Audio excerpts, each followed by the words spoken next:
Labas, mano vardas Tobis. Aš jums noriu šiandien papasakoti vieną labai stebuklingą istoriją.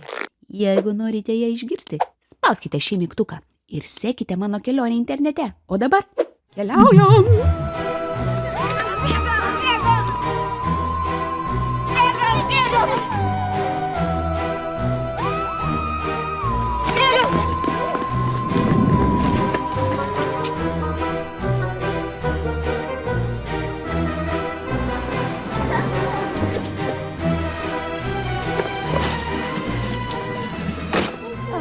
Gali būti.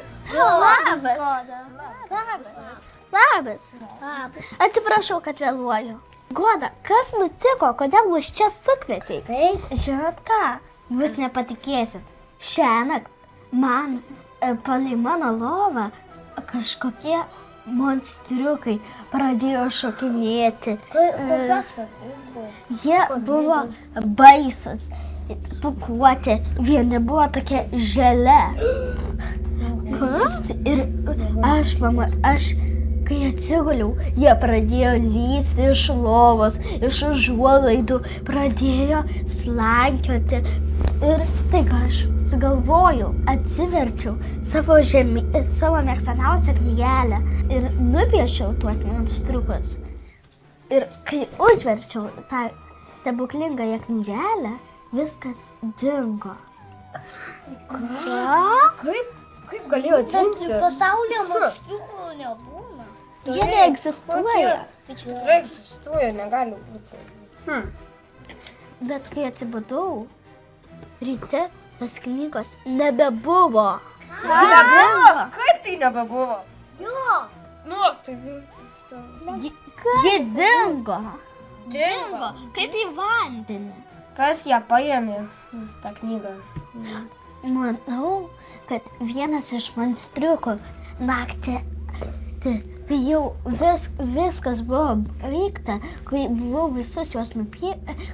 beveik visus juos nupiešusi, o gal vieno nenupiešiau, gal jis naktį atėjo, pasiliko po lovą ir atėjo pas mane ir pagrobė tą knygą. Tai pala, tai kaip atrodė tie monstriukai? Tuoj aš jums parodysiu. Tėte, gal gali paskolinti savo kanalą? Taip, prašom. Labai ačiū. Visą laiką, ko tau reikia?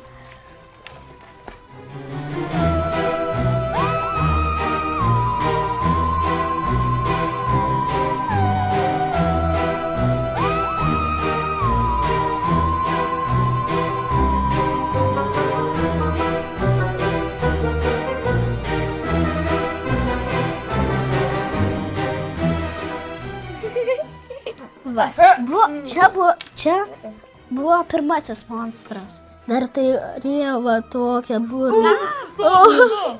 Va tokia. O čia tikriausiai čia vaiduoklis? Ne, čia jis buvo žalia. Man čia jau panašu į brokolį. Tikrai, jis buvo labai panašus į brokolį. Bet tuoj parodysiu patį baisiausią. Jis turėjo tik dvi va toksai, turėjo dvi kojas ir tik dvi kojas. Man jau davėsi klausau. Vėjau, gali eiti pažiūrėti kokią įdomią linksmą knygelę. Pavartysi, bus labai smagu. Štai kodėl tėvai mums neleidžia žiūrėti baisių filmų. Monstriukai įėjo per stogą, o išėjo per knygą. Tai ką man daryti? Kokios idėjos? Linai, kokia tavo idėja? Mano būtų gera idėja, kad šitie monstrai tavo, kurie ką tik buvo, patektų į šitą bokštą ir įstrigtų. Parodė, kaip būtų. Va, pro čia įeitų, tada čia sugriūtų kai kas ir tada jie tokie neišeitų. Visai neblogai, Linai, bet paklausim Mėtos. Mėta, kokia tavo idėja? Mano idėja po grindimis pastatyti spąstus, netikras grindis įstatyti ir kad monstriukai va čia įgriūtų. Visai neblogai, Mėta. Bet žiūrėkit, ką aš radau? Kas čia? čia yra tokia knyga apie kefkutį vagelį, kuris visas knygas vogia. Leis pažiūrėti.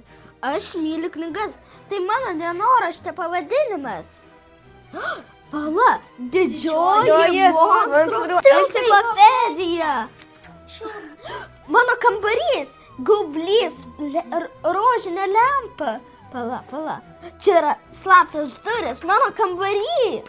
O kas, jei mano dienoraščio puslapiai yra išmėtyti po visas Lietuvos bibliotekas? Tu juk negalėsi. Knyga baigėsi.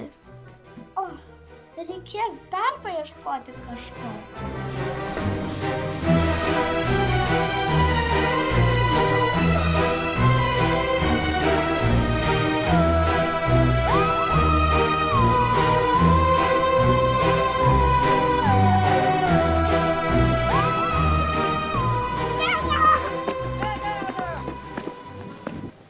Draugai, ar sutinkate keliauti su manim po visas Lietuvos bibliotekas? Suraskime tavo dienoraštį.